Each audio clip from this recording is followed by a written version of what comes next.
Hey, welcome back.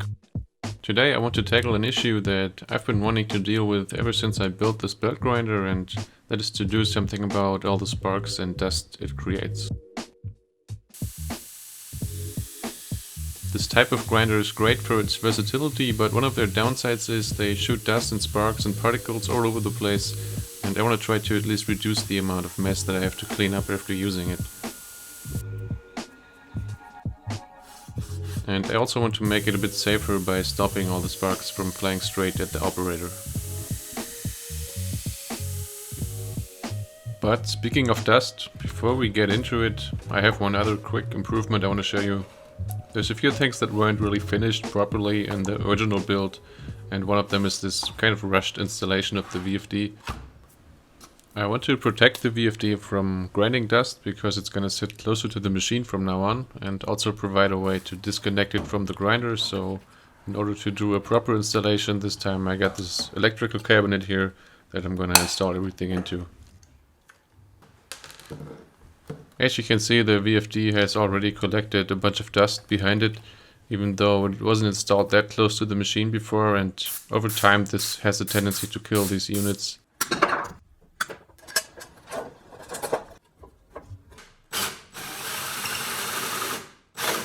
I know I could have picked a better spot to drill this hole, but this ended up not being an issue. So just in case you don't know what a VFD is, it's a device that can change the electrical frequency from an AC power source, and that's usually done to control the speed of an electric motor. There's different types of VFDs for different power inputs and outputs, and this one draws its power from a regular single-phase wall socket and converts that to three-phase power. So this connection here just goes from the VFD to the machine. Then there's another cable that goes from the wall socket to the VFD, and a third cable which is only there to carry the signal from the control box on the grinder to the VFD. So this thing now lives next to the machine, and I know some of you are going to say the VFD is going to overheat, but I'm keeping an eye on that, and so far I couldn't notice any heat buildup in the box. Okay, so let's move on to the real topic of this video. Here's some footage of me grinding back in my old shop, and if we start to analyze this, we can see there's a lot going on here. So most of the sparks are shooting straight down, which is why a lot of people end up putting a bucket underneath the work table to catch and extinguish them. And even though that helps a little bit, you're not going to be able to catch a lot of the sparks that way. Another approach might be to try and suck these in with a vacuum, but the particles are moving at a pretty high velocity, so for the ones that are not shooting straight down, I don't think you're going to be able to change their trajectory unless you have a very strong suction effect. And on top of that, you'd also need some kind of filtering system to extinguish the sparks before they get into the vacuum, to avoid setting the shop on fire, and those filtering systems do exist, but they're usually for industrial applications and very expensive. Then there's also another factor, which is that depending on what you're grinding, there's also often particles shooting all over the work table and off to the sides, and these are also not going to be caught by a vacuum or a bucket underneath the table. But besides all that, those solutions don't really solve the problem of all the secondary sparks that are being carried around the machine by the belt and flung off into all kinds of different directions. So I spent some time thinking of ways to at least contain the mess somehow, and here's what I came up with. It might look a little strange at first, but my idea is to basically build a large dustpan that sits underneath the grinder and is designed to be big enough to catch most of the particles that are falling off or shooting off the belt, while at the same time being designed so that it doesn't interfere with any of the functionality of the machine and doesn't get in the way of the work. With that part covering the bottom half, the other addition would be two spark shields that are supposed to catch and deflect sparks at the points where they get launched off the belt, which is mostly the tracking pulley and the top platen pulley. So the idea is not to immediately get rid of the grinding dust, but rather collect it in one place so that you can then clean it out with a vacuum whenever it's necessary. So let's just start building this stuff and see if it works. I'm gonna make everything from 1.5mm aluminum sheet, and I bought this already at the correct width, so I just have to cut it to length. If you haven't seen this before, it might look wrong to be cutting aluminum on a table saw, but if you use a correct blade and watch out for a few things, it actually works pretty well.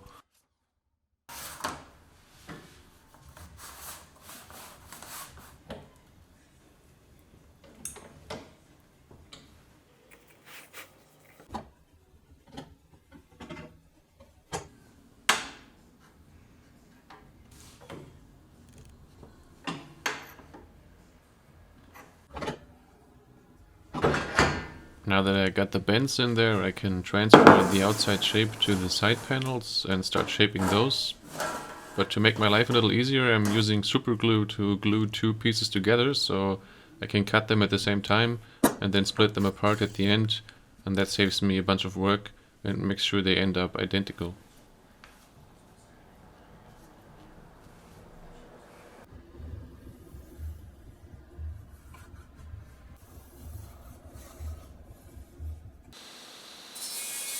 Right now I'm leaving a bit of extra material with these cuts to make sure that I get a good fit for welding, and then I can just trim off the excess later.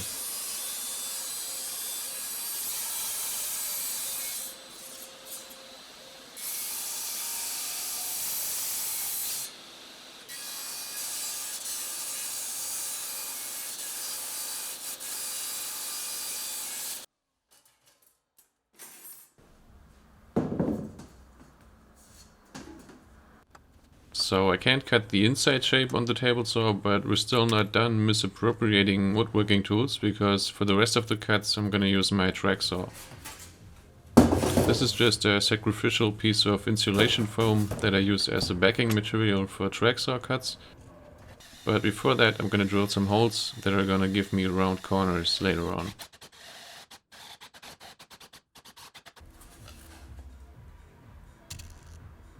The nice thing about the track saw is that by slowly lowering it, you can creep up to a cut line with pretty good accuracy.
And now with all the pieces prepared, it's time for welding.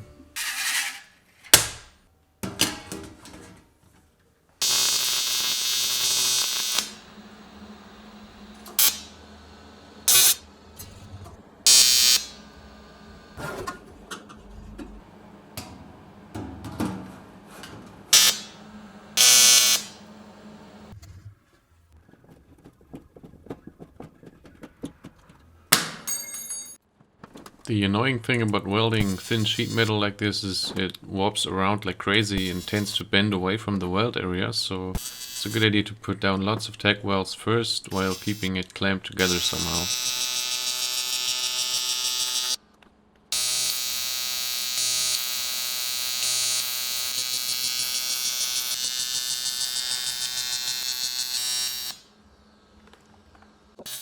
And just to give you some perspective, this was probably about 2 hours of welding in real time.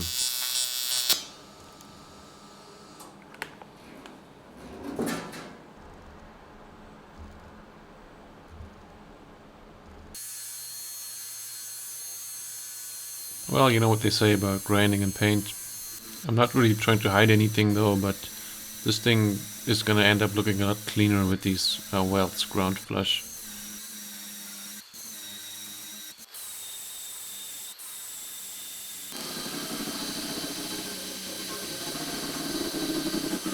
And here I'm using a buffing wheel to blend in the edges and give this a uniform finish.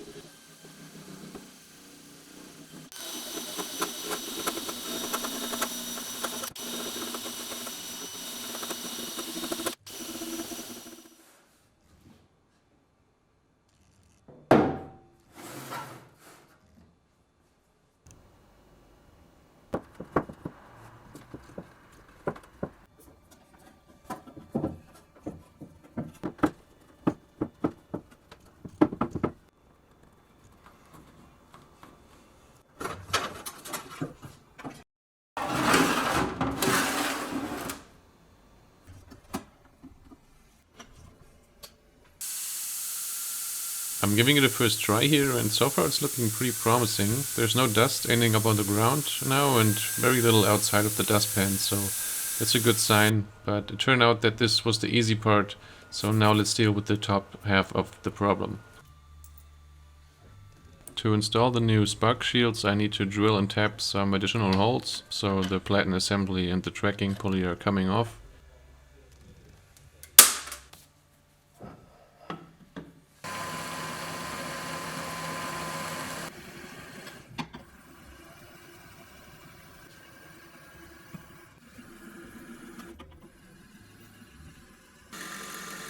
And now I'm making two mounting brackets for the shields and the shields themselves from some of the leftover sheet metal.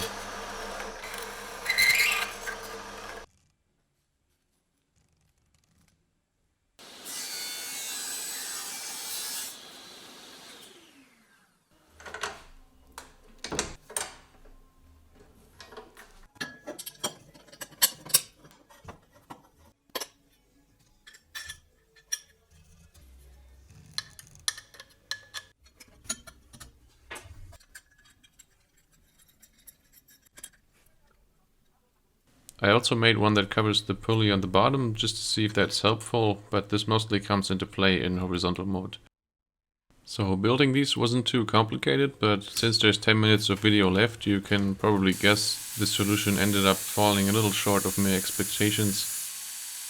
As we can see, the shields do deflect some of the sparks, but there's just way too many that manage to shoot over the shields, so that's not a very satisfying result. So I guess I was a bit too optimistic thinking this would do the trick. Since most of the stuff that goes in your face seems to come from this area, I then thought maybe I can just extend this shield and make it lower so they can't come in from that angle. But unfortunately that didn't help much either, and I switched off the lights here so you can see the trajectories a little better. So there's still too many sparks that managed to get past in between these two shields, which led me to just try and cover the entire top portion of the belt. And sure enough, this seems to be what it takes to get a reasonable reduction. There's still the occasional spark that makes it out towards the left and right, but those can only really hit you at about chest level, so the risk of catching one in the eye is greatly reduced with this. Okay, so the spark shields need some improvement, but there's also good news. After a bunch of grinding, I can confidently say now that the dustpan works great. I'd say it's catching over 90% of the particles, and by looking at where they end up in the pan, it's definitely catching a lot of stuff that would be very hard to contain with the other methods I talked about. So now I just need to figure out a way to install this top cover permanently, and that's actually a bit tricky because just like the dustpan, I want this to not interfere with any of the moving parts like the tension column. And while I'm at it, there's another thing that bugs me. It's these mounting brackets I made. They're just too flimsy, and I'll scrap those and make some beefier ones right now.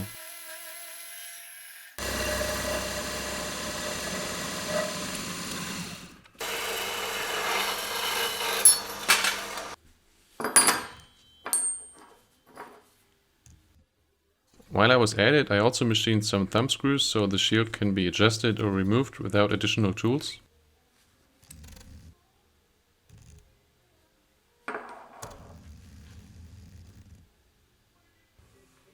Okay, so to mount the new shield, I unfortunately need to tap a new hole here because I don't want this tilting with the tracking hinge. I couldn't be bothered to disassemble the entire tensioning assembly, so I decided to drill this by hand.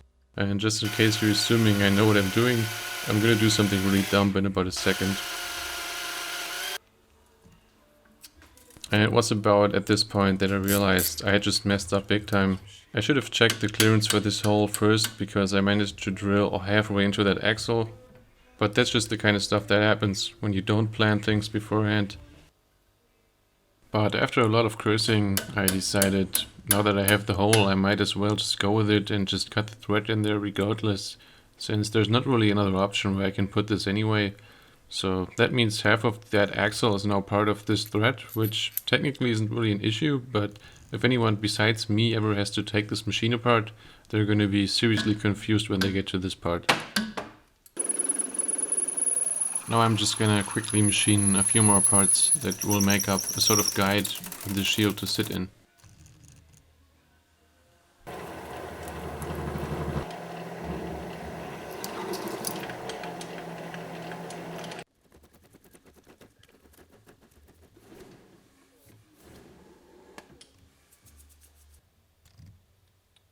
I machined the simple parts off camera, so here's just how this all goes together. At first I was going to machine this whole thing from one solid piece, but I simply didn't have the right size stock for that, so that's why it's pieced together with all these little parts. This can now slide onto this post here, and then it can be adjusted a little bit. Probably a bit more complex than it needs to be, but I'd rather spend some extra time building an adjustable solution than to make an unadjustable one that doesn't work and ends up being scrapped.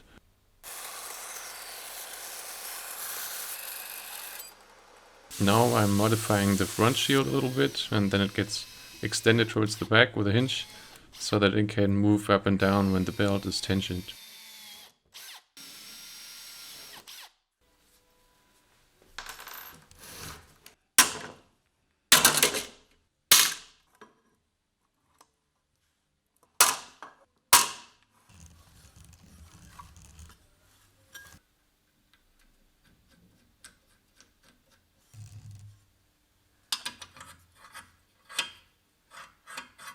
Thanks to the open slot and the thumb screws, this is now super easy to install. And now the cover simply rests on that guide in the back, so it can move back and forth and up and down.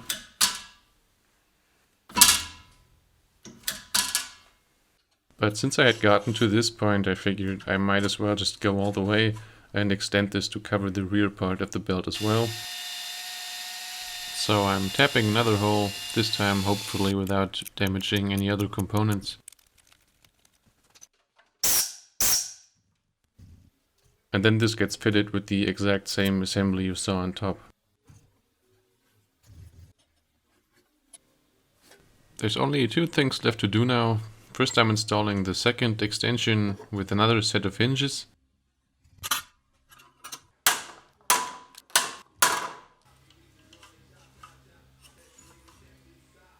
And the last thing are these little tabs that are going to keep the shields from sliding off the guides when the grinder is in horizontal mode. Finally, here's the finished thing. To install the shield, all you gotta do is put it onto the guides, and then it only gets secured by that thumb screw you saw in front. So putting this on only takes a few seconds, and so does removing it. And thanks to the hinges, this can now move more or less with the belt and conform to the shape of the belt, and it also doesn't get in the way of changing belts. And you can still tilt the platen even with this installed.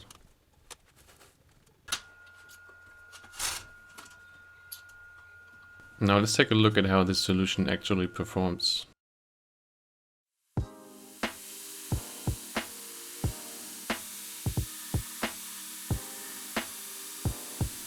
And it's looking pretty good. There's only very few sparks that make it out of the enclosure now, and most of those are flying off to the sides, so I'm pretty happy with that. There's now way less sparks flying up or out in front, and that was the main goal.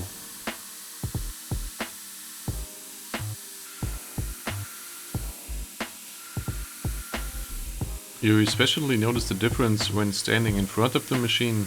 Before this I would always do the safety squint even with the glasses on, but now I'm not really concerned about anything hitting me at eye level. As for the dust collection, you can see that pretty well here. There's always a few outliers that manage to escape out the sides here and there, but overall the vast majority of dust and sparks end up being caught somewhere in that dustpan.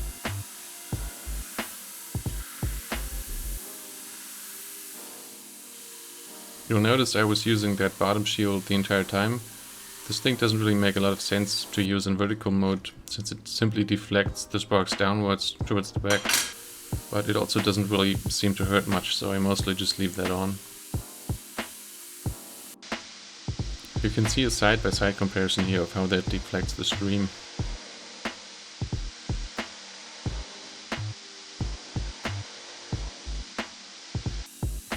Another thing that works out nicely is catching sparks when the platen is tilted. This configuration used to send a stream of sparks straight at your crotch. I do usually wear pants in the shop, but I still prefer these being caught in the dustpan. Okay, so the elephant in the room is probably horizontal mode. I'll admit this whole solution doesn't work too well in that case. The lower shield does help a little to at least deflect the sparks roughly towards the back, but there's obviously a lot of stuff getting past here. I don't use this configuration too much, but I think if you do, this could also be solved by building an extension that raises the wall higher than the belt on the right side, and that way you'd probably catch most of these too. Maybe I will add that at some other time, but for now I'm just glad I got this over with, and it's not perfect, but it's a lot better than before, so thanks for watching and see you next time.